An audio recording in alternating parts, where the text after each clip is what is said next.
अल्हम्दुलिल्लाहि रब्बिल आलमीन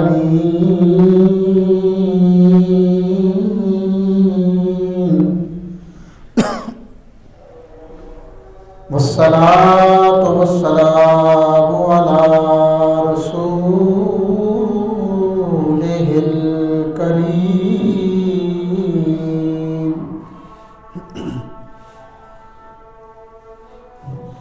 व अला आलिहि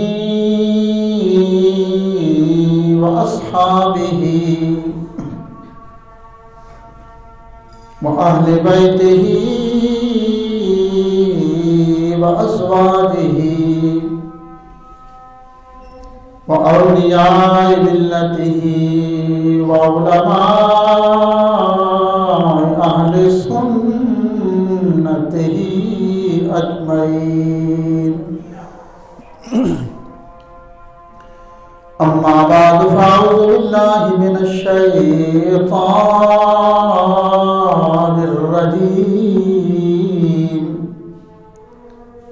बिस्मिल्लाहिर रहमानिर रहीम।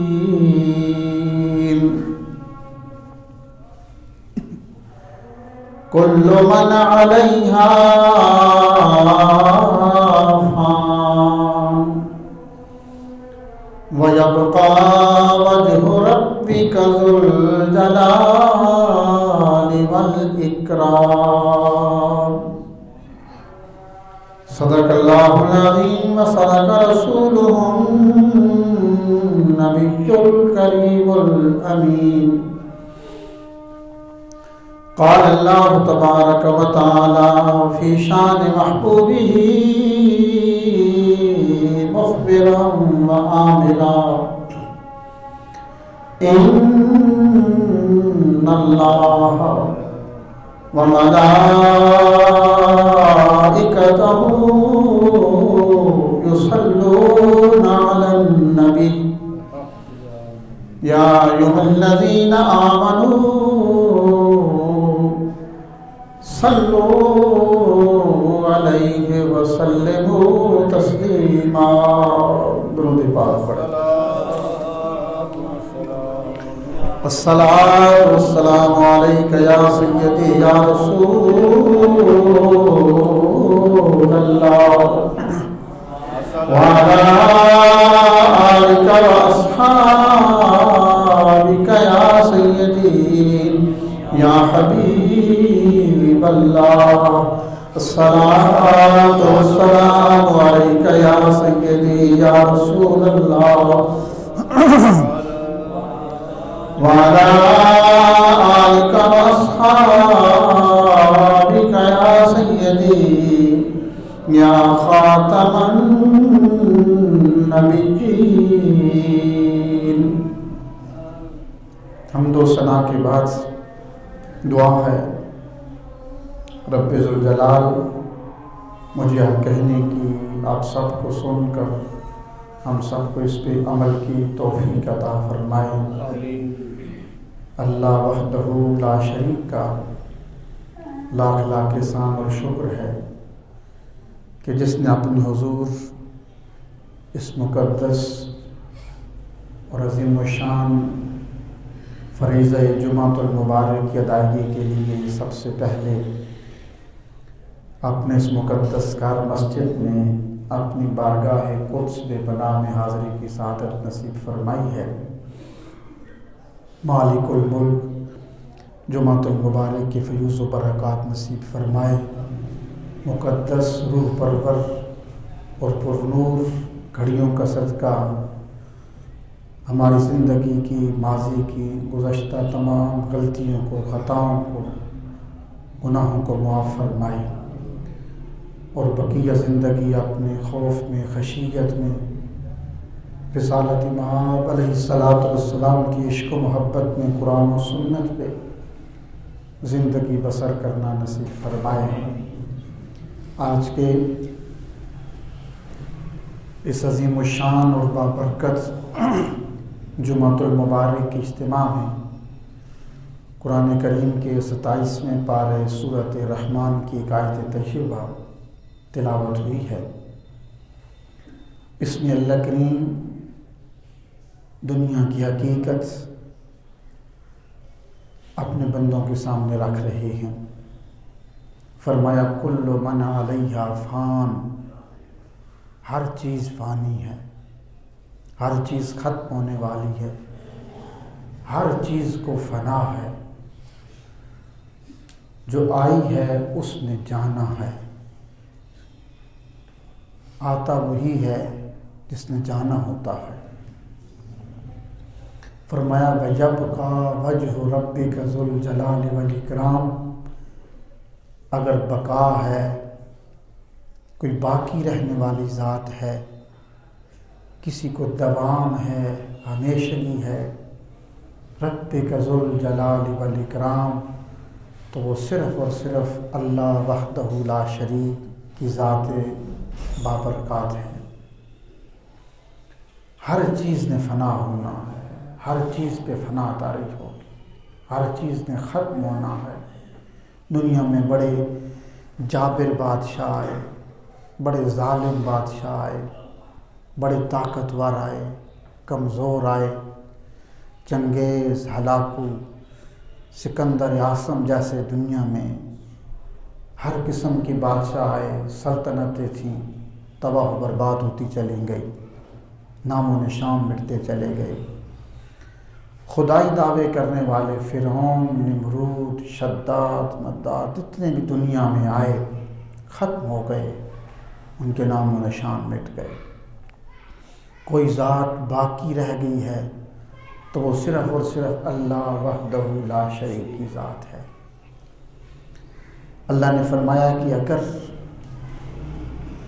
फ़ानी चीज़ का, ख़त्म होने वाली चीज़ का दामन पकड़ोगे, उसके साथ चलोगे, उसके साथ लो लगा लोगे, उसके साथ अपने ताल्लुक़ उस्तवार करोगे, तो क्या होगा जब वो ख़त्म हो जाएगी फ़ानी चीज़, तो उसके साथ लगने वाली, मिलने वाली चीज़ भी ख़त्म हो जाएगी। और जिसने उस बाकी ज़ात का दामन पकड़ लिया, उससे लो लगा ली, तो चूँकि उस ज़ात को बका है, उसको दवाम है, उसने हमेशा रहना है, तो जिसने उसका दामन पकड़ा वो भी ख़त्म नहीं होता, उसका नाम भी मिटता नहीं है। ज़िंदा मिसाल है, आप लाहौर में जाते हैं तो बादशाही मस्जिद के सामने आपको शाही किला नज़र आता है।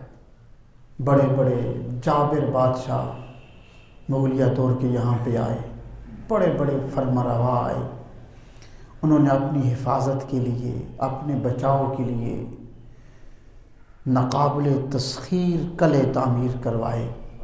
कितनी बुलंद व बाला वहाँ पे दीवारें खड़ी हैं, लेकिन चूँकि वो दौड़ रहे थे फ़ानी दुनिया के पीछे, दुनिया के तख्त पे बैठे थे, नाकाबिले तस्खीर किले तामीर करवाने के बावजूद आज उनके नाम मिट गए।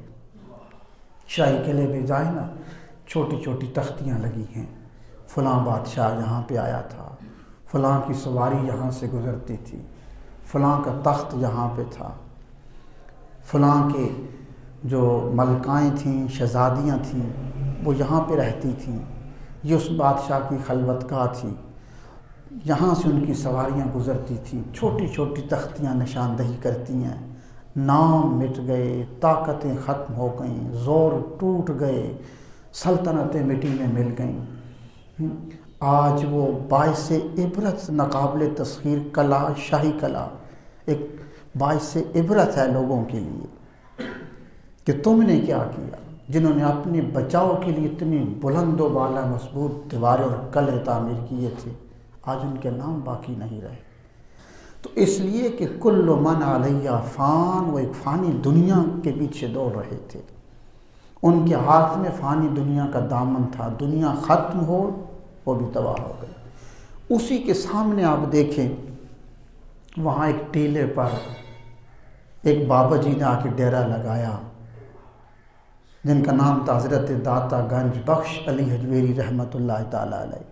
बादशाह नहीं हैं, कले नहीं हैं, किसी सल्तनत के फरमारवा और सुल्तान नहीं हैं, एक छोटी सी झोंपड़ी में आके वहाँ पे बसेरा किया। तो क्या था, उस बाकी ज़ात के दामन को पकड़ लिया। वयब्का वजहु रब्बिका ज़ुल जलाल वल इकराम, उस बाकी ज़ात के दामन को पकड़ लिया। आज 1000 साल गुजरने वाला है कमो पेश, लेकिन दाता गंज बख्श अली अजमेरी का नाम आज भी ज़िंदा है।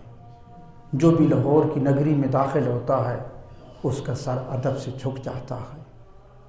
आज भी रात को जाएं तो दिन का उजाला महसूस होता है। मनसबदार हैं, ओहदेदार हैं, साहिब सरवत हैं, बादशाह हैं, हाकिम हैं, दुनियादार हैं, जो भी आता है दाता की नगरी में सर झुका रहा है। उनका नाम आए रोज़ पहले से ज़्यादा ज़िंदा हो रहा है। क्यों? इसलिए कि उनके हाथ में उस बाकी ज़ात का दामन था। दाता साहब को भी बका मिल गई। और याद रखें कि इंसान का जब नाम मिटने पे आता है ना, नाम मिटता है ना, बड़े बड़े दुनिया में आए नाम मिट गए और कोई साथ लेके नहीं जाता। सिकंदर आज़म दुनिया से जाने लगा, पूरी दुनिया पे हुकूमत करने वाला मुसलमान बादशाह, उसकी हैबत से दुनिया कांपती थी। वो मुसलमान बादशाह था,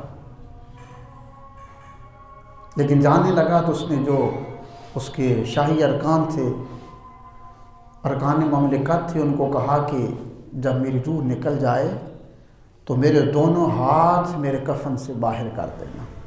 तो कहा हुजूर ऐसे तो नहीं होता। तो कहा सिर्फ दुनिया वालों को ये बताना चाहता हूँ कि पूरी दुनिया पे बादशाही और हुकूमत करने वाला बादशाह दुनिया से जा रहा है, लेकिन दोनों हाथ खाली जा रहा है। आज उसके पास कुछ भी नहीं है। उसके बदन से कपड़े उतार लिए गए, उसके हाथ से अंगूठी उतार ली गई, उसके ताज छीन लिए गए, नर्म गुदाज बिस्तरों से उठाकर बांध की चारपाई में उसको डाल दिया गया, अनसिला कोरे लट्ठे का कफन उसको दिया गया। 2 गज ज़मीन कफन और 2 गज ज़मीन और कब्र भी मुकद्दर वालों को नसीब होती है। ये ज़िंदगी की हकीकत है। और जब इंसान दुनिया में अच्छे काम करता है ना, तो ये देखे ना, ये मस्जिद है जिसकी बुनियाद हाफिज़ नूर मोहम्मद साहब ने रखी थी। आज वक्त गुज़र रहा है, जब भी हाफिज़ नूर मोहम्मद साहब का नाम मिटने पे आता है ना, यही उनका अच्छा किरदार जो मस्जिद की सूरत में है, उनके नाम को मिटने नहीं देता, जिंदा कर देता है। अच्छा किरदार इंसान के नाम को मिटने नहीं देता, उसको जिंदा कर देता है। यही मस्जिद रहेगी क़यामत तक, जो मस्जिद हैं वो रहेगी, इसलिए कि उस बाकी ज़ात के ये घर हैं। और जब उस ज़ात को बका है तो उसके घरों को भी बका है, बका है। और जब भी हाफिज़ नूर मोहम्मद साहब का नाम मिटने पे आएगा, उनका यही अच्छा किरदार मस्जिद की सूरत में उनके नाम को जिंदा कर देगा, कभी मिटने नहीं देगा। यही नाम रहेगा, यही मस्जिदें रहेंगी। इसलिए दुनिया में अगर ज़िंदगी अल्लाह ने दी है, वक्त है, गनीमत है, मौका है, कोई ऐसा काम कर जाए कि मरने के बाद जब हमारा नाम मिटने पे आए तो हमारा अच्छा किरदार हमारे नाम को जिंदा कर दे। आप देखिए इस्लामाबाद के अंदर फैसल मस्जिद, अब वो कौन था? सऊदी फरमारवा, सऊदी अरब का बादशाह, सल्तनत सऊदीया का बादशाह था फैसल। पाकिस्तान में आया, अल्लाह का घर तामीर करवाया, वो दुनिया से चला गया, लेकिन आज भी उसका अच्छा किरदार मस्जिद की सूरत में जो था, उसके नाम को जिंदा कर रहा है और क़यामत तक उसके नाम को जिंदा रखेगा। वहाँ पे जितनी नमाज़ें पढ़ी जा रही हैं, जितने कुरान पढ़े जा रहे हैं, जितनी तिलावत है, नवाफिल हैं, तस्बीहात हैं, अल्लाह का ज़िक्र है, जो कुछ भी वहाँ पे इबादत हो रही है, कोई कहने वाला वहाँ पे ये नहीं कह रहा कि इस तिलावत का, इस इबादत का, इस तस्बीह का, इन नवाफिल का सवाब फैसल की रूह को भेज देना। कोई है वहाँ पे लिखा हुआ? कोई कहने वाला वहाँ पे खड़ा है? नहीं है। लेकिन जितनी भी इबादतें हो रही हैं उनका सवाब फैसल की रूह को पहुँच रहा है। इस मस्जिद में जितनी इबादतें हो रही हैं, जुमे की नमाज है, जुमे के खुतबे हैं, तिलावत कुरान है, तस्बीह तालील है, कोई कहे न कहे, कोई इमाम, कोई कारी साहब, कोई मस्जिद, कोई नमाजी, कोई शख्स हाफिज नूर मोहम्मद साहब के लिए दुआ मांगे ना मांगे, इस सारी मस्जिद में होने वाली इबादत का सवाब उनकी रूह को पहुंच रहा है। तो अच्छा किरदार इंसान के नाम के मिटने नहीं देता, कभी मिटने नहीं देता इंसान के नाम को। और वो बड़ा करीम है, हर वक्त उसकी पकड़ से पनाह मांगा कर, हर वक्त पनाह मांगा कर। व उम्ली लहुम इन्ना कैदी मतीन, अल्लाह फरमाता मेरी पकड़ बड़ी सख्त है, तो सोच भी नहीं सकता। चंगेज था ना, बादशाह था चंगेज, जुल्म, हलाकूर चंगेज का नाम जब जुल्म की किताब में सरे फहरिस्त है। लोगों की खोपड़ियों के मीनार तामीर करता रहा। 300 मुसलमान कैदी चंगेज के सामने पेश किए गए खुले मैदान में। चंगेज घोड़े पे बैठा हुआ है। ये बता रहा हूं कि उसकी पकड़ कैसे आती है, कोई बच नहीं सकता उसकी पकड़ से। चंगेज घोड़े पे बैठा है, मुसलमान 3 सफ़ों में खड़े हैं, जल्लाद खड़े हैं, हाथ में तलवारें हैं। चंगेज ने हुक्म दिया एक तमाशा देखने के लिए, अपनी कल्बी तस्कीन के लिए कि मुसलमानों को कत्ल कैसे किया जाता है। चंगेज का हलाकू का एक मशगला था, एक शुगल था, एक शौक था कि कल्बी तस्कीन के लिए लोगों के खून बहाता था। जब थोड़ी सी तबीयत बोझल होती बाहर आता और कहता लोगों को मेरे सामने कत्ल कर। लोगों की चीखें सुनकर वो चीखते चिल्लाते चंगेज और हलाकू के दिल को सुकून पहुंचता था। तबीयत बोझल हुई, अपने दरबार से निकलता है, कहा जो मुसलमान कैदी हैं उनको लाया जाए। तो 300 मुसलमान कैदियों को लाया गया, एक सफ में 3 सफ़ों में खड़े कर दिए गए और जल्लाद को कहा कि इनकी गर्दनें काटने शुरू कर दो। एक रवायत में है कि उसके हाथ में सेब था और एक यहाँ पे बात मिलती है कुतुब में कि उसके हाथ में गुर्स था। वो घोड़े पे बैठा है और अपने गुर्स से खेल रहा है, उसको ऊपर फेंकता, फिर उसको पकड़ता, फिर फेंकता, फिर पकड़ता। मुसलमान चीखते चिल्लाते, गर्दनें कट के ज़मीन पे गिर रही थी, तो वो खुश होता, खुशी से कह के लगाता। तो एक जो बुजुर्ग थे ना, पहली सफ में बुजुर्ग खड़े हैं, जब वो जल्लाद गर्दनें काटते काटते उनके करीब पहुंचा ना, तो बच के पिछली सफ में चले गए। तो चंगेज की नजर पड़ गई, मुस्कुराने लगा, हंसने लगा। जब जल्लाद दूसरी सफ में जो मुसलमान थे उनकी गर्दनें काटने लगे, तो वही जो बुजुर्ग था ना, वो भाग कर तीसरी सफ में चला गया। अब चंगेज उसकी तरफ देख के कह के लगाता है और कहता है कहाँ तक भागेगा, भाग। और जब जल्लाद तीसरी सफ में जो मुसलमान थे उनकी गर्दनें कट रही थी,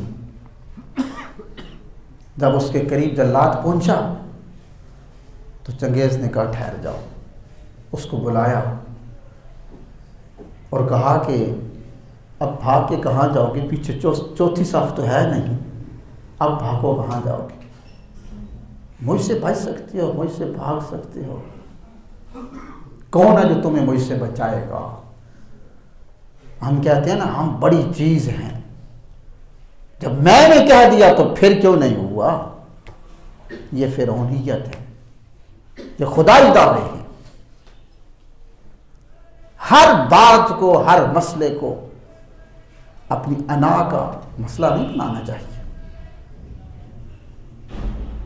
चंगेज ने कहा भाग, कहां तक भागेगा, तो पहली साफ से निकला, दूसरी में, तीसरी में, अब चौथी साफ तो है नहीं। कौन है जो तुझे मुझसे बचाएगा? उसने आसमान की तरफ देखा और उसने कहा, आसमान का जो रब है वो मुझको बचा लेगा। उसने कहा, वो रब तुझे बचाएगा और मुझसे बचाएगा? आज मुझसे तुझे कोई नहीं बचा सकता। आसमान का रब तो आसमान पे बैठा है ना, जमीन पे उतर जाए फिर भी तुझे नहीं बचा सकता। तो उसने कहा, नहीं, वो बड़ा कादिर है, बचाने पे आए तो बचा लेगा। उसने कहा, फिर देखता हूं। जल्लाद को कहा, आओ उसकी गर्दन काटो। तो बुजुर्ग मुस्कुराने लगा। कहा, क्यों? कहा, वो बचाने पे आया तो बचा लेगा। अब वो जो चंगेज था ना, शाही नशे में गुर्ज के साथ खेल रहा था। अब उसने गुर्ज ऊपर फेंका तो नीचे गिर गया।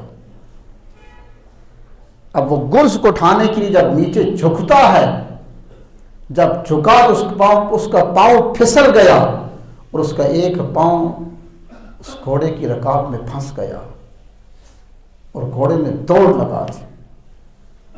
अब वो जमीन पे लग, पांव फंसा हुआ रकाब में चंगेज का। घोड़ा दौड़, बादशाहों का घोड़ा था, शाही घोड़े थे, बड़े ताकत में थे। अब वो चंगेज का सर पटकता है पत्थरों के साथ।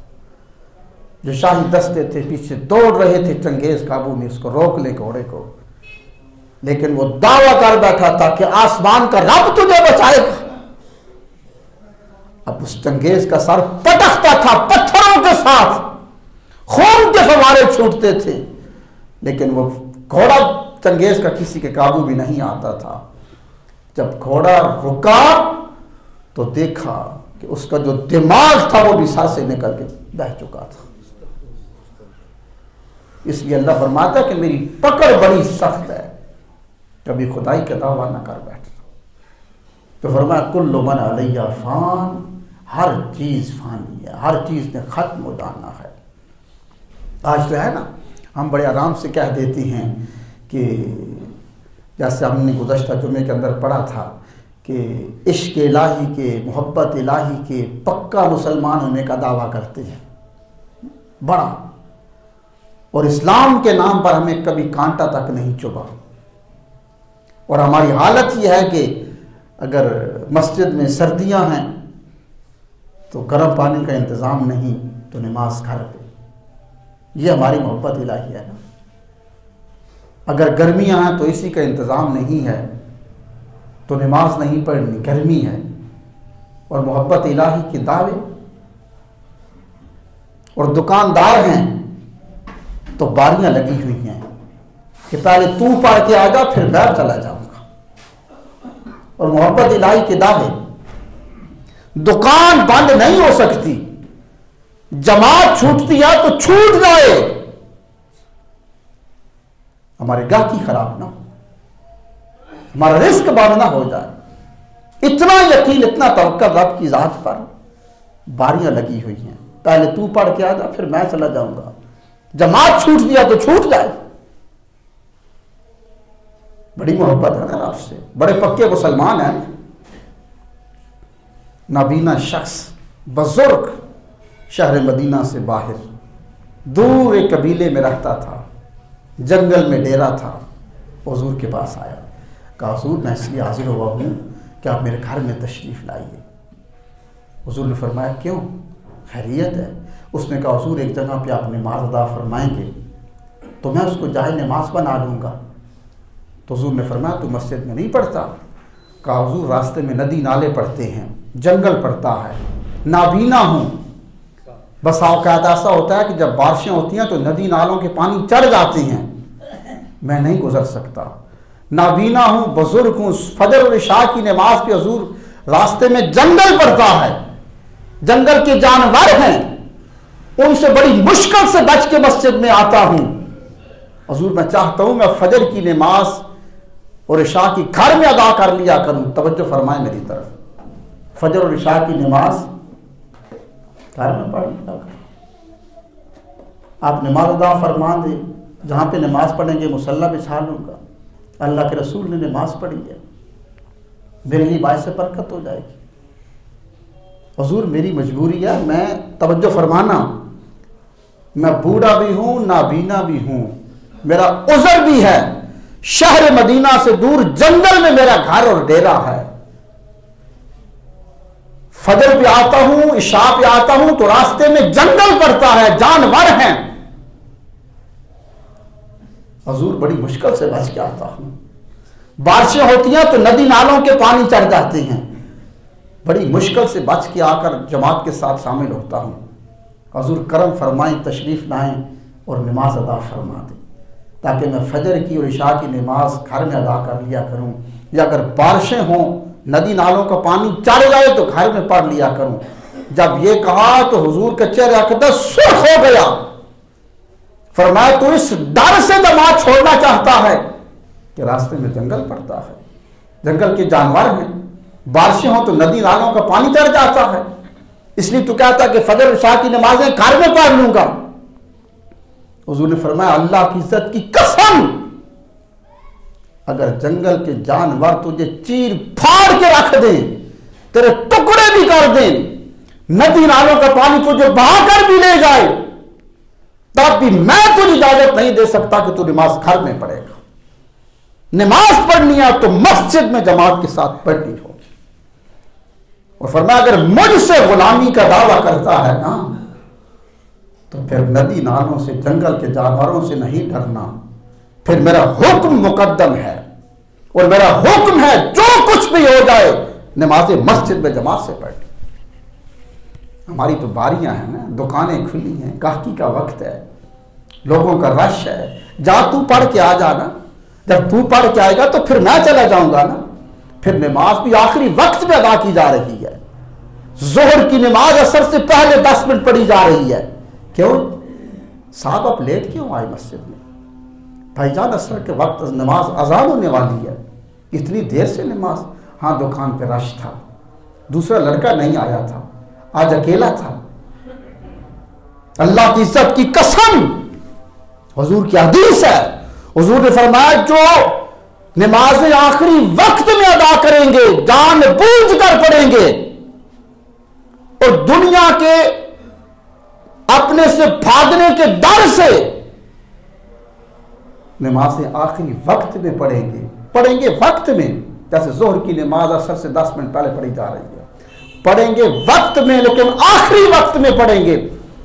हुजूर ने फरमाया क़यामत के दिन अल्लाह उनको फिरौन और नमरूद के साथ खड़ा करेगा, जहां पे बड़े बड़े काफिर खड़े होंगे, वालेकुम सलाम सर, जहां पे बड़े बड़े काफिर खड़े होंगे, नमाज़ें आखिरी वक्त में अदा करने वालों को उन बड़े कुफ्फार के साथ खड़ा किया जाएगा।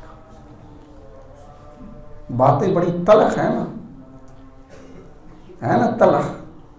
कारी साहब ने कौन सी बातें शुरू कर दी